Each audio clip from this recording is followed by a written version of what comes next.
Thank you so much, Demola, Ekaro, Jumbo. Good morning to you. It's lovely to be back on these sessions with you. And I think, just before I kick off, I'm at pains to point out that I do this because I believe in what Demola is doing with this community. And for me, my deep passion for learning and development and human resources, my deep passion for this continent compels me to want to give of my time and effort and resources as freely as I can, because I think that we are building something really great and really exciting here. So I think it really takes two to tango. So I do hope that this morning you will get onto the dance floor with me, and that we will have some rich discussions around learning design and how we can use ChatGPT, and maybe where we can't use ChatGPT, where we need to bring our own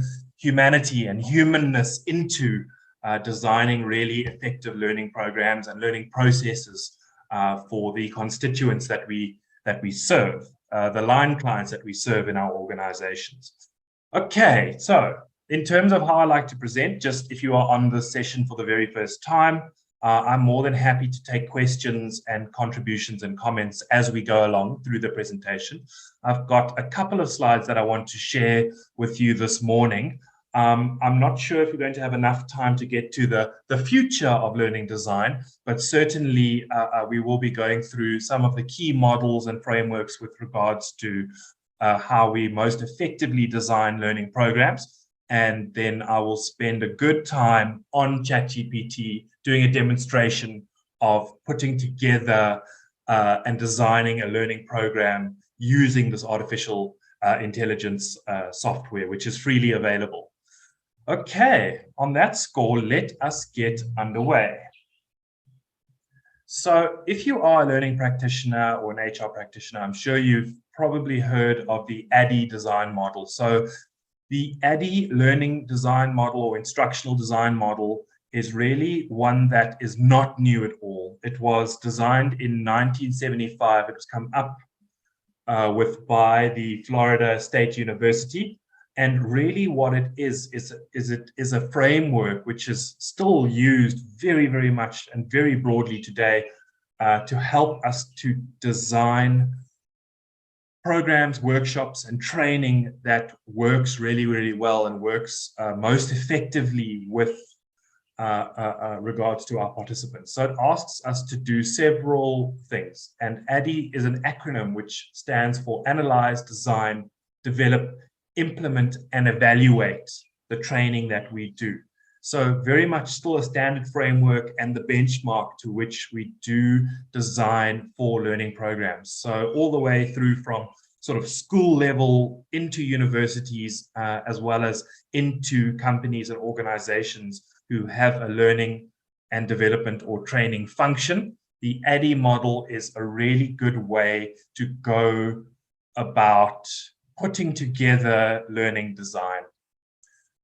The ADDIE model is not the only one on the market. There are many, many, many different learning design / instructional design models out there. ADDIE is just generally thought to be the most common, but there's Merrill's Principles of Instruction, there's Garnet's 9 Events, there's Bloom's Taxonomy, which is also a fairly well-known one. There's the Dick and Carey model, the Kemp design model, action mapping. There are a huge number of instructional design models out there. ADDIE is just the one that is used most frequently, and that is the model that I will be using to create prompts in ChatGPT to help us to design a dummy program. My bias is towards face-to-face learning, leadership development. So the session that we will run today will look at designing a dummy senior executive leadership development program. So with regards to the ADDIE model, I've summarized this beautifully into a slide for you to help keep things really, really simple in terms of what this model asks us to do, as well as, very importantly, the sequence by which this model is intended to be rolled out. So it asks us to start with an analysis. we need to understand, well, what is the context for the training? What is the business need? And we're looking at training in company. And what is the learning need? That's where we start. Once we understand what the context is, what the business and learning needs are, we move on to the design phase. So what does our plan look like for what this particular learning intervention might look like? What are the specifications for it? How will our design speak to what we have uncovered when we did the analysis to establish the need for the particular learning intervention? Very importantly, how much do we need to make this real? What is our financial budget? And what resources, people and otherwise, might we need to be able to get this learning intervention up and off the ground? Once we've answered those key questions, we then move on to developing the content, either ourselves or, very importantly, partnering with our stakeholders or the target audience to start to develop this content.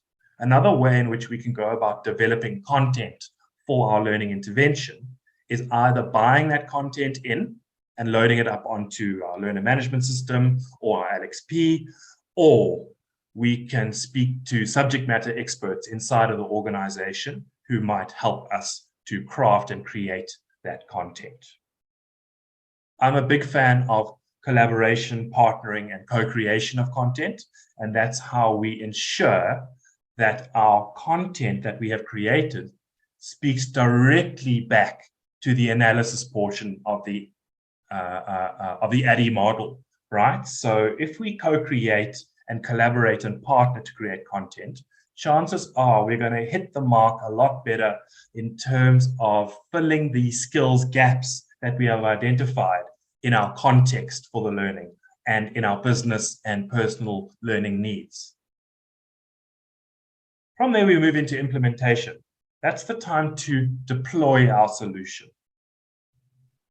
And what good would a deployment of our solution be if we had no means of evaluating the efficiency and, very importantly, the effectiveness of our implementation of our program? So we could use Kirkpatrick's framework here to start to assess, well, what was the learner's reaction? What was learned? Did we notice and observe any behavior shift? And what was the results of the learning, whether that's from a people and or business impact? So there is 40 years worth of research and implementation of the ADDIE model condensed down to you for you onto one single slide. See how useful this framework really can be for designing programs, learning interventions, training interventions, whether those are soft skills based or more technical training based. This model can be used for both of those. What is ADDIE good at? ADDIE is good at a great many things. I think first and foremost, it's that the ADDIE model is really familiar to many learning practitioners. ADDIE gives us a process template for a project or planner to work from, so it can give us some structure, so we're not running around like a headless chicken. Then ADDIE also gives us the ability to set discrete milestones and goals for the different components of a learning project, including the budget. So very, very importantly, ADDIE gives us that wonderful structure and framework to be very deliberate about what we'd like to do with our learning interventions. What can't ADDIE do? So there's some things that ADDIE can't do. There are limitations, like any model, like any tool or framework, there are limitations to it. ADDIE can be a little bit heavily front-end loaded, so we do all the work beforehand, and because of its structure, it becomes a little bit disconnected from learners' experiences and learners' needs as those needs and experiences are evolving over the duration of a learning intervention. Number two, ADDIE can become quite complex to manage, especially with bigger learning interventions. If you have learning interventions that are running over several months or even years, it might become quite difficult to consistently apply the principles of ADDIE to that particular learning process. And finally, ADDIE does lack some flexibility and the ability to respond, as I mentioned earlier, to those rapid changes in learning content and processes with agility. So it does struggle in some instances to be agile. If we have time, I'm going to mention and talk about a little bit about another model for learning design that I've found works really, really well. And that is using the principles of design thinking to help us to rapidly prototype a learning solution and make those rapid changes to the solution as we go through its execution or its rollout. So a fantastic model that I'm sure creates some of its own problems in terms of getting internal acceptance from a process and policy perspective inside of our company. Okay, so we have a little bit of a framework and an understanding of what the ADDIE instructional design or learning design model is.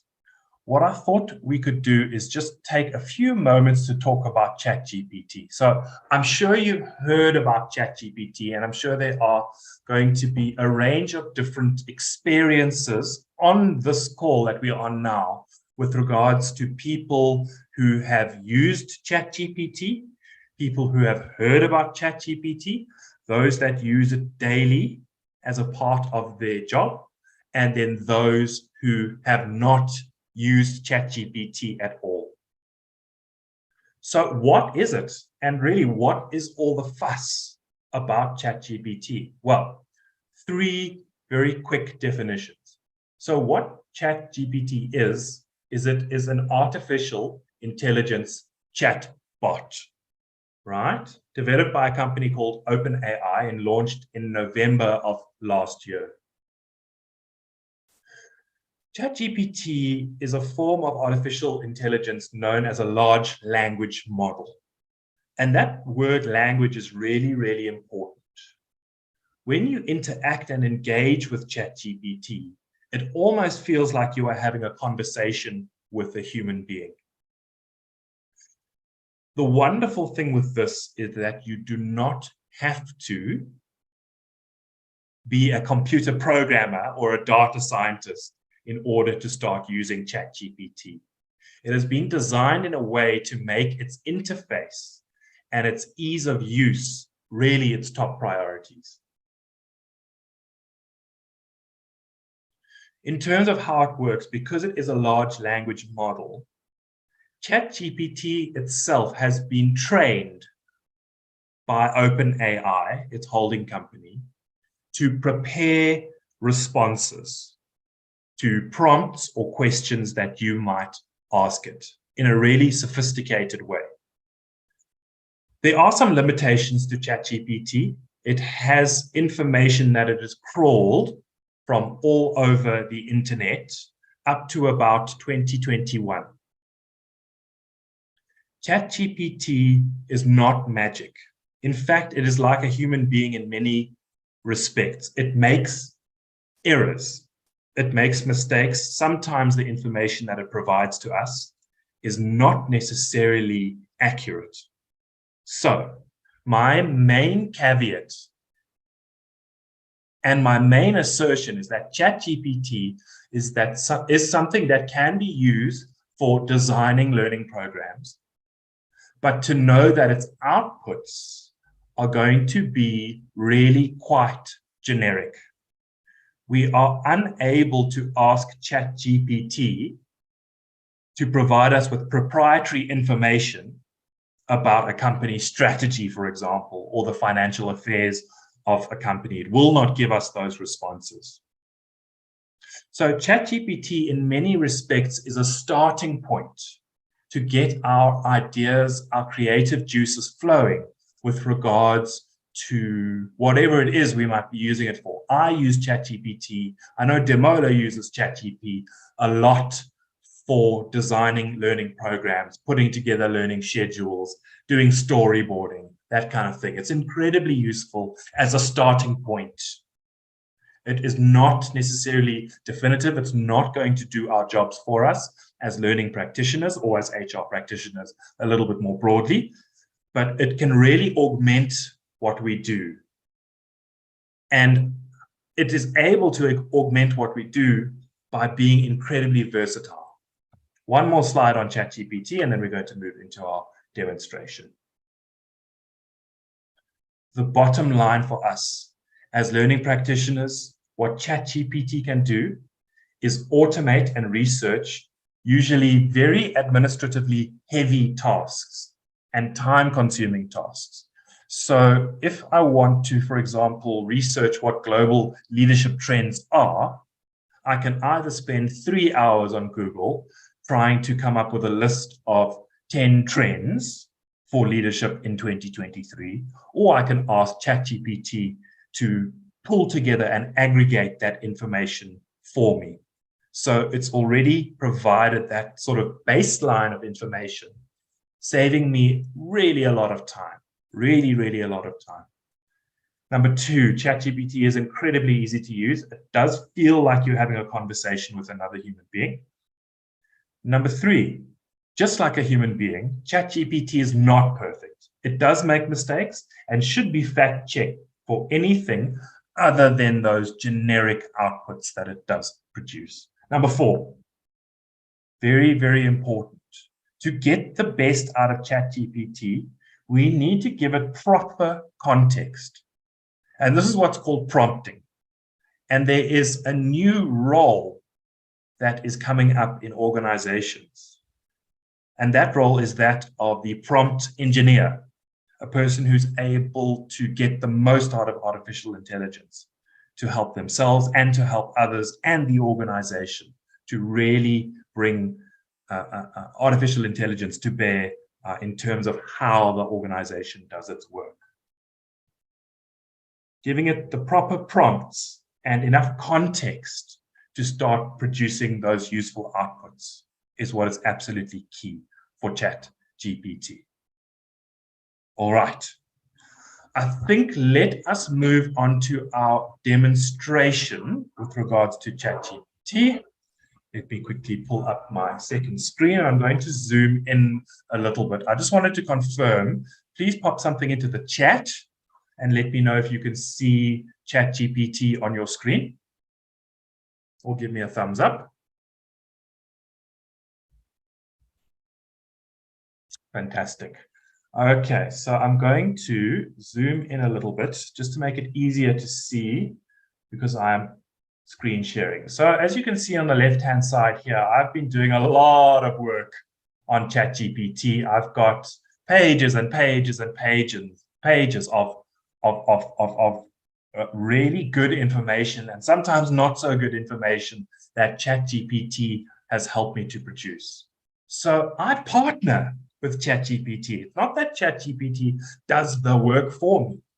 I partner with ChatGPT and we work together to come up with some interesting results sometimes, which is a starting point for me to go and flesh out the ChatGPT outputs and start on something really great, really creative, and potentially really quite new. Okay, so I'm going to just scroll in a little bit just so you can see my screen. So how ChatGPT works, it is text-based, so it does not produce images. And what I do is I insert my prompt and hit send, and then ChatGPT will give me a response. So to start off with, I'm going to give it my first prompt.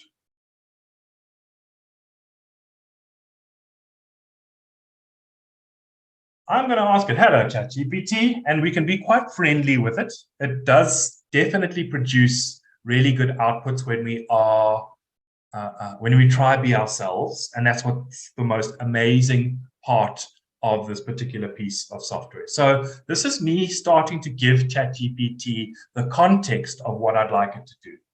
Hello, ChatGPT. Today we're going to design a corporate leadership program for senior executives using the ADDIE model. Are you ready for me to give you the context to analyze? Let's hit send and see what ChatGPT says. It says, hi, yes, I'm ready. Please provide me with the necessary context and information so that I can assist you to design a corporate leadership program using the ADDIE model. Okay, so let me give it some further context. Now I'm going to talk about what we've done so far in the organization.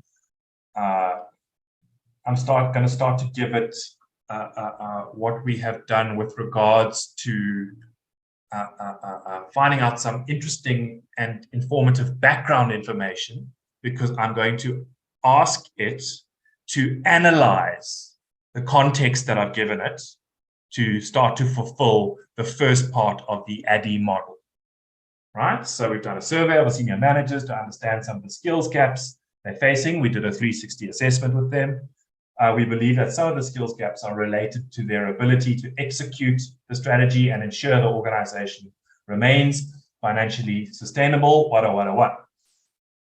Very importantly, my prompt here is, please analyze the above context I've given you and develop some characteristics for this audience, right? Some personas.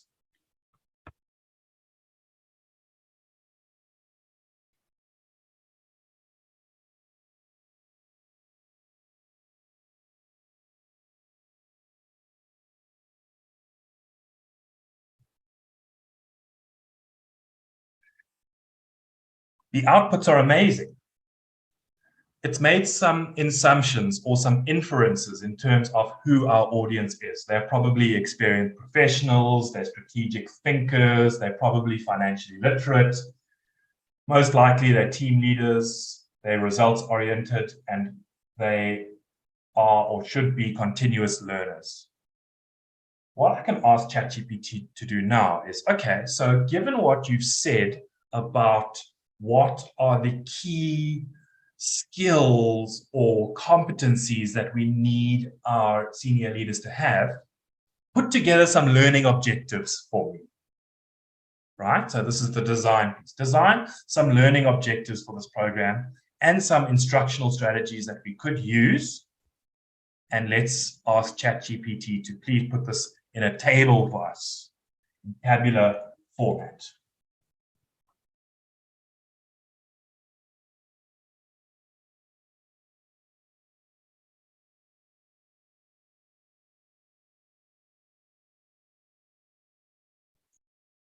You see what this can help us do? It's just to put together some learning objectives for our program using the ADDIE model. So some learning objectives on the one hand, and then some instructional strategies. So it's suggesting maybe we make use of case studies, role play, group discussions. Maybe we want to use some guest speakers, opportunities for self-reflection, as well as, very importantly, action planning. So I say, fine, that's great, ChatGPT. Give me some suggestions on what learning resources I will need to develop to guide the instructors as well as the participants.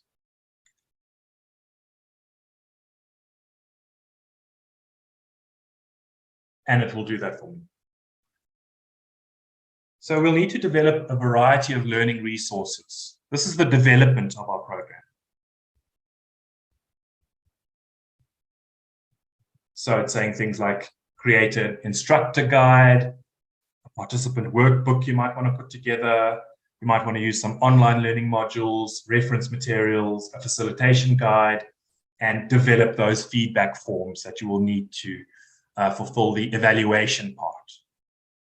I feel like ChatGPT still needs to give me some more structure. So I'm going to ask it to do two things. Firstly, I'm going to ask it to storyboard the content into a logical and engaging flow.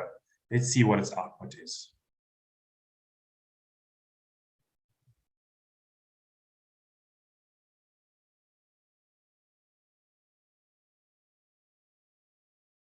Okay, so it's put it into a table for us, and it's given some modules. So module 1 wants to look at strategic planning, module 2, financial management, module 3, team leadership, module 4 might be team performance management, module 5 might be continuous learning and adaptation.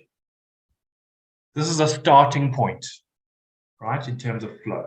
That's with regards to the storyboard. I want ChatGPT to be more specific. I'd like ChatGPT to put together a course schedule spread over about 4 days in a table, and please provide timings for each of the schedules.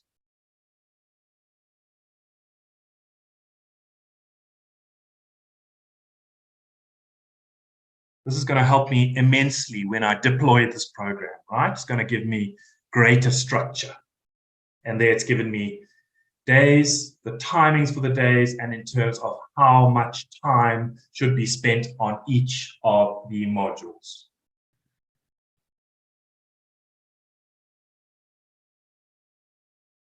I can copy paste this and put this into Excel or into a Word document with my company letterhead and send it out to the participants.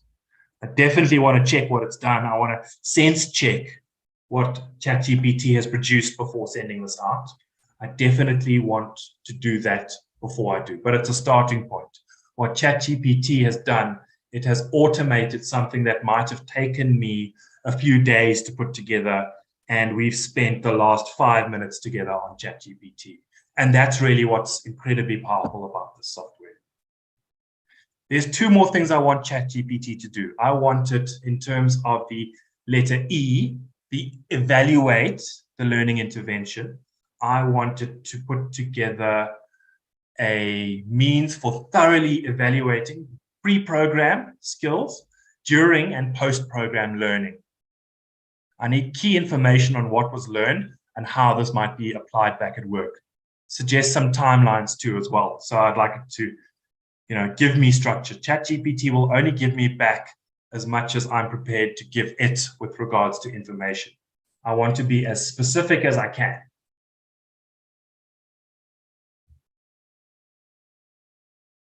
Okay, so it's saying for the pre-program evaluation, I might want to conduct a pre-program survey, analyze the results of that survey, and customize the program to meet those specific needs. I might want to schedule a pre-program meeting or conference call to provide an overview of the program, answer questions, and set expectations for participation and engagement. During the program, some formative assessment, i.e. some assignments in class.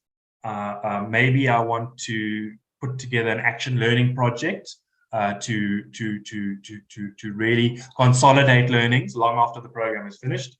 I want to observe participants, and I also want to maybe schedule some regular feedback session or pulse checks with participants to gather feedback on how the program is actually going.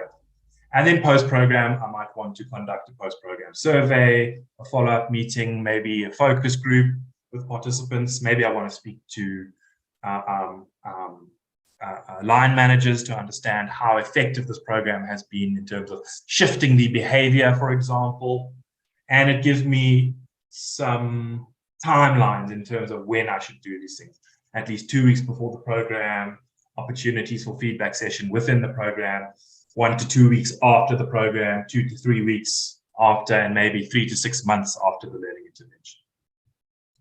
Lastly, I want to ask ChatGPT to place everything we have discussed into a summary table, so I have an overview of how to design and roll this program out using the ADDIE framework. And that's exactly what I'm going to ask it to do.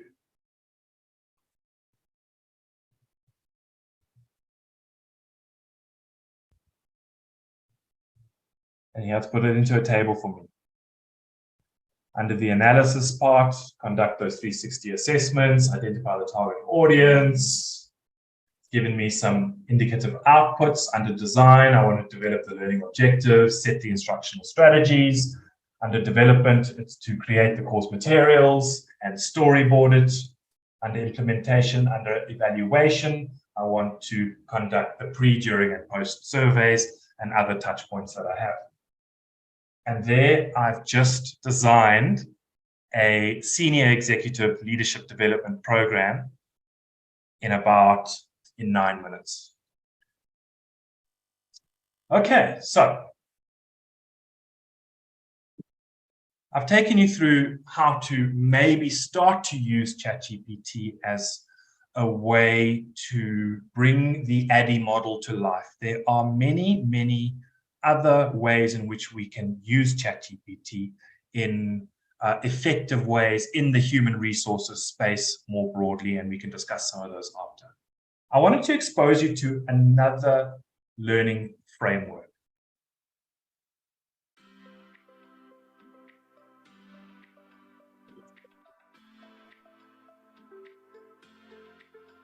Well, I think one of the areas that design thinking can be most effective for a company is when you think about, especially as it relates to human resources, is in the area of learning and development.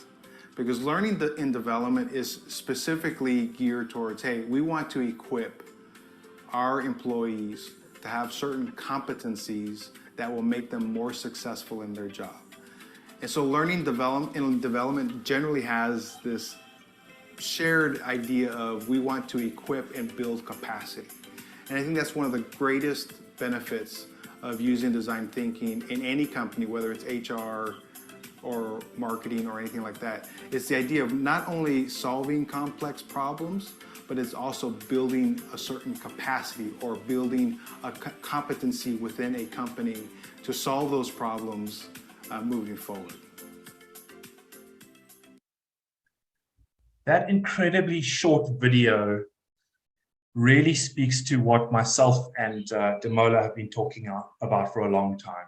And that is creating the capacity within our learning and development practitioners to be able to help the business solve problems. That's what the ADDIE model exists for, to help us solve a business problem that has been identified. And we are using learning as our tool to solve that business problem.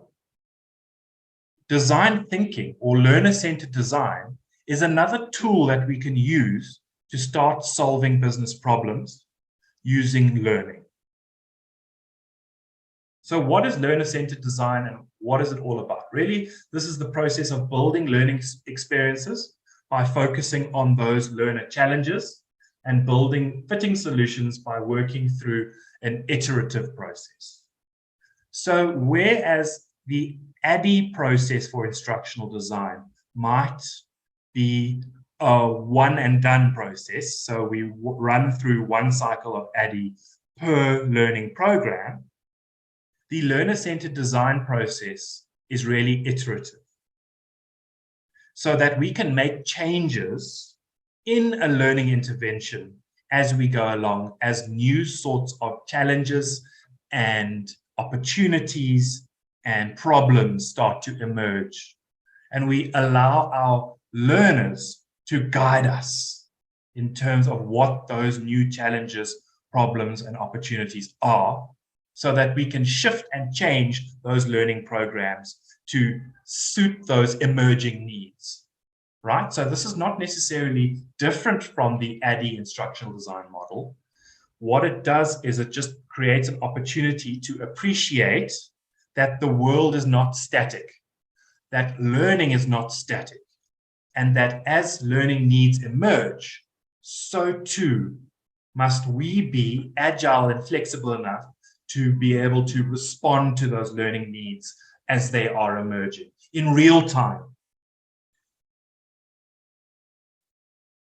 This is a really simple looking model that can be quite difficult and challenging to get done right. What it requires us to do is to come up with some learning objectives, to speak to learners and to empathize, to be able to understand what the learning needs are. So not just assuming we think we know what the learning needs are, but actually speaking with participants and getting to grips with some of those learning needs from the horse's mouth, so to speak. Once we have a sense of what those learning needs are, we might want to develop some learning personas. Now, if you go back to our ChatGPT discussion, those senior managers and their skills that we would need to develop, those are 2 or 3 learning personas that we develop there, right? We want to define what those needs are. We want to roll out something quite small, create some ideas in terms of what we are going to roll out from a learning perspective and put that into a prototype, a learning prototype, a really small scale, probably short learning intervention that we run so that we can learn whether we have hit the mark from meeting those learning and skills development needs up front, right? We don't want to create a huge, big program and only to learn after the program is finished that we actually hit the mark. Once we've designed that mini program, we might want to roll it out and get some feedback from our participants. We use that feedback to learn more about our program, whether it's working. We go out and refine once again, maybe generate some new ideas, and then we roll the program out a second time, maybe to the same audience or a different audience. And through that process, that iterative process, this is what we mean when we say learner-centered design. By putting learners at the center of how we design our programs, we can develop much more effective types of learning interventions. That's just one approach to learning that I have found works really quite well. It can be time consuming. You might not always be able to get internal sign-off on a process like this for designing learning programs, but it's something to think about, to remind us to put learners and their skills development needs at the center of our programs, rather than just assuming we believe or assuming we know what they need from a learning perspective. That's the power of this tool.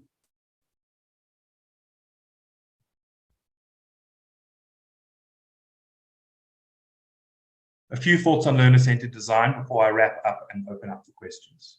Number one, taking a learner-centered approach to learning design allows us to build the aeroplane as we're flying the aeroplane. Number two, if learners feel like they need to do more of or learn more of something, we can rapidly pivot towards that need as it emerges. Number three, if new knowledge or tools become available, which will benefit our learner, we can rapidly integrate these into one of the iterations of our program. And lastly, for it to be effective, we need to measure, measure, and measure. That measurement is not necessarily always quantitative. We can measure how effective learning has been or is currently being by having a conversation with one of our learning participants to get a sense of whether what they are learning is useful to them. In terms of closing remarks, my urge is for you, if you have not gone onto ChatGPT, go onto ChatGPT this afternoon, have a play around with it, have an explore with it, and see what you can do to get it to start to give you some good outputs. If you go onto LinkedIn and just search on LinkedIn, there are so many different packs of information in terms of how to prompt ChatGPT most effectively. Go and have a look and enjoy yourself and have fun with it.